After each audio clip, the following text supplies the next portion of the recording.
RTC చక్రాలు ప్రగతి రథ చక్రాలు. ఇది కేవలం నినాదం మాత్రమే. కానీ వాస్తవంలో ఆర్టీసీ రథం సమస్యల గూతుల్లో, అప్పుల గతుకుల్లో పంక్చర్లవుతూ ఎన్నో తిప్పలు పడుతోంది.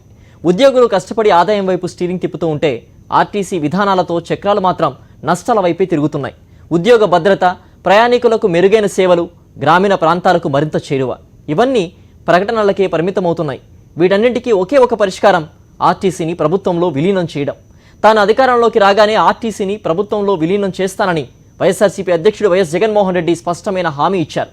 ఈ హామీపై ఆర్టీసీ కార్మికుల్లో ఆనందం వెలువరిస్తోంది.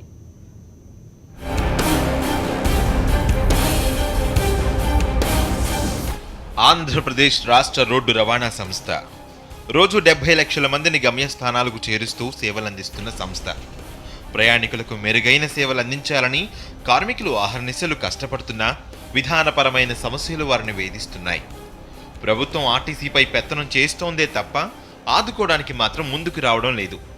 ఫలితంగా సమస్యల సుడిగుండంలో అప్పుల ఊబిలో కొట్టుమిట్టాడుతోంది ఆర్టీసీ. తెలంగాణ విభజన తర్వాత ప్రస్తుతం సంస్థలో 53,000 మంది ఉద్యోగులు పనిచేస్తున్నారు. 4 జోన్లు, 12 రీజియన్లు, 128 డిపోల ద్వారా రవాణా సేవలను అందిస్తోంది.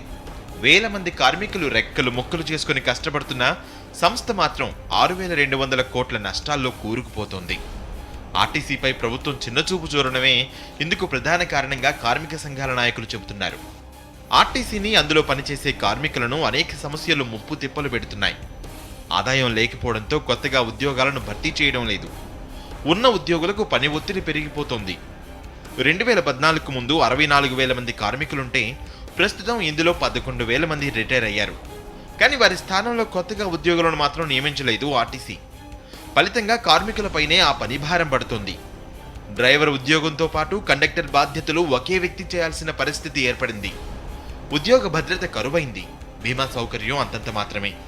సంస్థకు దశాబ్దాల పాటు సేవ చేసి పదవీ విరమణ చేస్తే చాలని పెన్షన్.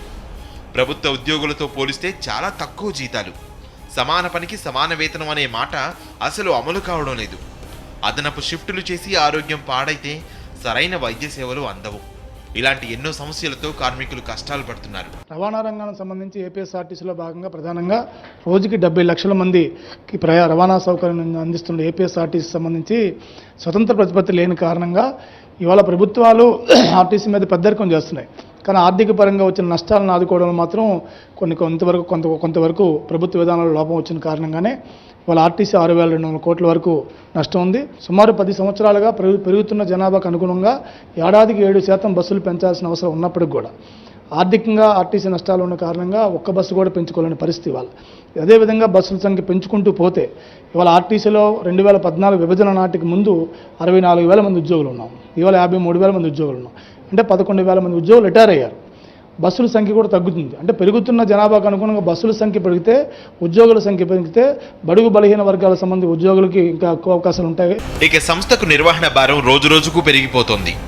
డీజిల్ రేట్లు పెరిగితే ఛార్జీలు పెంచడం తప్ప వేరే మార్గం లేకుండా పోతోంది. పెరిగిన డీజిల్ ధరలను ప్రభుత్వం రాయితీగా ఇచ్చి ఆదుకోవడం లేదు. ఛార్జీలు పెరిగితే ప్రజలపై అదనపు భారం పడుతోంది.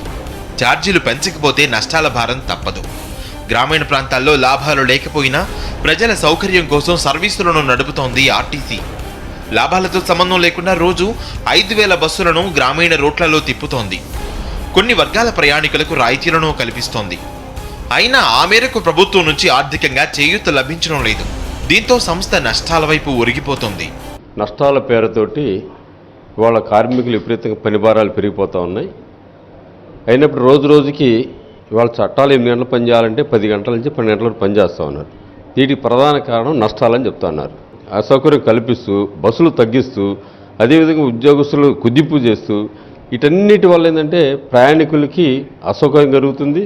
ప్రయాణానికి కూడా సురక్షిత లేకుండా పోతూ ఉంది. లాభాలు వచ్చే రూట్లోనో బస్సులు తిప్పాలంటున్నారు, లాభాలు లేని రూట్లోనో ప్రైవేట్ వాహనాలు తిరుగుతూ ఉన్నాయి.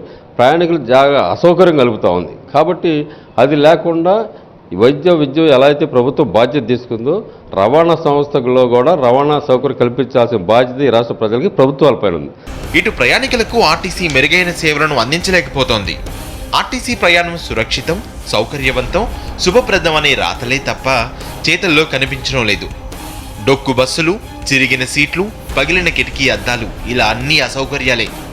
ఇక పండుగొచ్చిందంటే ఆదాయం కోసం ఆర్టీసీ వడ్డించే అదనపు ఛార్జీల భారం భరించాల్సిందే. ఇలా చెప్పుకుంటూ పోతే ఆర్టీసీలో అడుగడుగునా సమస్యలే. గతంలో వెంటిలేటర్పై ఉన్న ఆర్టీసీకి కొన్ని రాయితీల రూపంలో కొత్త ఊపిరులుదారు దివంగత నేత వైఎస్ రాజశేఖర్ రెడ్డి. ఆ తర్వాత పరిస్థితి మళ్లీ మొదటికి వచ్చింది. ప్రభుత్వాలు సంస్థపై కర్రపెత్తనం చేస్తున్నాయే తప్ప కనీసం చేయూతనివ్వడం లేదు. వీటన్నిటికీ ఒకే పరిష్కారం, ఆర్టీసీని ప్రభుత్వంలో విలీనం చేయడం. దశాబ్దాలుగా కార్మికుల డిమాండ్ ఇది. డీజిల్ రేట్లు పెరిగినప్పుడు ప్రజల మీద ఆ భారం పడకుండా ఉండాలనుకుంటే అది రీఎంబర్స్మెంట్ చేయాలని కోరడం జరుగుతున్నప్పుడు కూడా కొన్నిసార్లు ఇచ్చారు, కొన్నిసార్లు ఇవ్వలేదు. దానివల్ల కొంతగా నష్టపోవడం జరిగింది. అలాగే లాభ నష్టాలతో సంబంధం లేకుండా సుమారు రోజుకి 5,000 బస్సులు, పల్లె వేలకు బస్సులు పల్లె ప్రాంతాలు తిరుగుతూ ఉన్నాయి. ఆ బస్సుల వలన ఏడాదికి 990 కోట్ల వరకు నష్టం వస్తుంది సంస్థకి. అదే బస్సులకు సుమారు 330 కోట్ల వరకు ఎంఈ ట్యాక్స్ కూడా చెల్లించడం జరుగుతుంది. ఇలాంటివన్నీ కూడా ప్రభుత్వ రంగంలో ఆర్టీసీని ప్రభుత్వంలో విలీనం చేసుకొని ప్రభుత్వ శాఖ పరిగణించుకుంటే ఆ లాభాలు నష్టాలు సంబంధం లేకుండా ఆ ఏడాదికి వచ్చినటువంటి నష్టాన్ని బడ్జెట్లో కేటాయింపులు చేసుకోవడం వల్ల ఇవాళ అడ్మినిస్ట్రేషన్ సంబంధించి ఎటువంటి ఇబ్బందులు ఉందో, జీతభత్యాలకు సంబంధించి కానీ, ఆర్థిక పరాంశాలు కానీ, అభివృద్ధి సంస్థను ఇంకా అభివృద్ధి చెందుకోవాలన్నా, ప్రజలకు ప్రయాణికులు సరిపడా బస్సుల సంఖ్యను పెంచుకోవాలన్నా, కాలం చెల్లిన బస్సులను రీప్లేస్మెంట్ చేసుకోవాలన్నా ప్రభుత్వం ఆర్థిక సహాయం చేస్తుంది. కాబట్టి సంస్థకు వెసులుబాటు ఉంటుంది. ఈ సమస్యపై సానుకూలంగా స్పందించిన వైఎస్ఆర్సీపీ అధ్యక్షుడు వైఎస్ జగన్మోహన్ రెడ్డి వారికి తీపి కబురు చెప్పారు. అధికారంలోకి రాగానే ఆర్టీసీని ప్రభుత్వంలో విలీనం చేస్తానని స్పష్టమైన హామీ ఇచ్చారు. ఈ హామీతో కార్మికుల్లో ఆనందాలు వెల్లివిరుస్తున్నాయి. ప్రభుత్వంలోకి సంస్థను విలీనం చేస్తే సంస్థ అభివృద్ధి వైపు పరుగులు పెట్టడంతో పాటు కార్మికుల జీవితాలు మెరుగుపడతాయని కార్మిక సంఘాల నాయకులు హర్షం వ్యక్తం చేస్తున్నారు. మరోవైపు ప్రయాణికులకు మెరుగైన సేవలు అందుతాయంటున్నారు. కొత్తగా ఉద్యోగాల కల్పన ద్వారా నిరుద్యోగులకు ఉపయోగకరంగా ఉంటుందంటున్నారు. ఈ లాభ నష్టాలతో సంబంధం లేకుండా అన్ని గ్రామీణ ప్రాంతాలలో బస్సులను తిప్పే అవకాశం ఉండిద్ది. అదేవిధంగా ఈనాడున్నటువంటి ఈ రవాణా సౌకర్యం అనేది ప్రజలకు అందజేయాల్సిన బాధ్యత ప్రభుత్వాన్ని. అందుకని ప్రభుత్వ రంగ సంస్థలాగా ఆర్టీసీ ఉండకుండా ప్రభుత్వ సంస్థగా ఆర్టీసీ ఉంటే ముఖ్యంగా ప్రజలకి ఇది మరింత చేరువవుతుంది. ఈ ఆర్టీసీ లేకపోతే ప్రైవేటు వాహనాల యొక్క దోపిడీ అధికమైపోయే పరిస్థితి ఉంది. ప్రభుత్వం ఒక డిపార్ట్మెంట్గా ఉంటే దీంట్లో రిక్రూట్మెంట్ జరిగే అవకాశం ఉండిద్ది. అంటే ఈ బస్సులు మరలా ఈ నష్టాలతో సంబంధం లేకుండా బస్సులు పెట్టే అవకాశం ఉండిద్ది. కాబట్టి రిక్రూట్మెంట్ అంటే ఈ నిరుద్యోగ సమస్య కూడా కొంత తీరే పరిస్థితి ఉంటుంది. ఆర్టీసీ అభివృద్ధి జరగాలన్నా, కార్మికులకు ఉద్యోగ భద్రతతో పాటు మంచి భవిష్యత్తు లభించాలన్నా, ప్రయాణికులకు మెరుగైన సేవలు అందించాలన్నా ప్రభుత్వంలో విలీనం చేయడమే ఏకైక పరిష్కారం అంటున్నారు కార్మిక వర్గాలు. వైఎస్ జగన్మోహన్ రెడ్డి నిర్ణయం ఆర్టీసీ కార్మికుల జీవితాల్లో కొత్త వెలుగులు నింపబోతున్నాయని కార్మిక సంఘాల నేతలు ఆనందం వ్యక్తం చేస్తున్నారు.